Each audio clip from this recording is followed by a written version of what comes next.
दूसरी जानब रूस और चीन ने अमेरिका और उसके इत्तेहादियों को सख्त पैगाम दे दिया है। बीजिंग में चीन के सदर शी जिनपिंग और रूसी सदर व्लादिमीर पुतिन में मुलाकात हुई। दोनों सदूर ने कहा कि नेटो मजीद फैलाव से गुरेज करे। खित्ते में अमरीकी मुदाखलत नाकाबिले कबूल है, जबकि रूसी सदर ने ताइवान के मामले पर चीन की मुकम्मल हिमायत का ऐलान भी कर दिया है।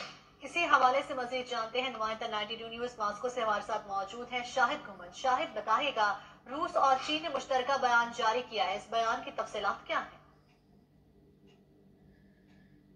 बिल्कुल, रूसी सदर व्लादिमीर पुतिन और चीनी सदर शी जिनपिंग की आज बीजिंग में मुलाकात के बाद रूस और चीन ने एक मुश्तरका बयान जारी किया है और मगरब को सख्त पैगाम दिया है। दोनों आलमी रहनुमाओं का कहना था कि मगरबी दिफाई इत्तेहाद नेटो मजीद फैलाव से गुरेज करे, जबकि रूस ने ताइवान के मामले पर चीन की मुकम्मल हमायत की है।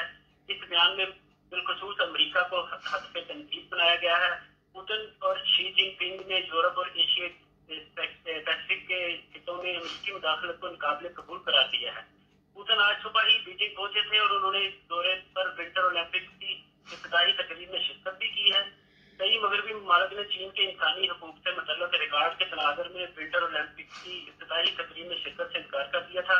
ऐसे में सदर पुतिन का ये दौरा सियासी अहमियत का हामिल भी है। जी, बहुत शुक्रिया तफसीलात से आगाह करने के लिए।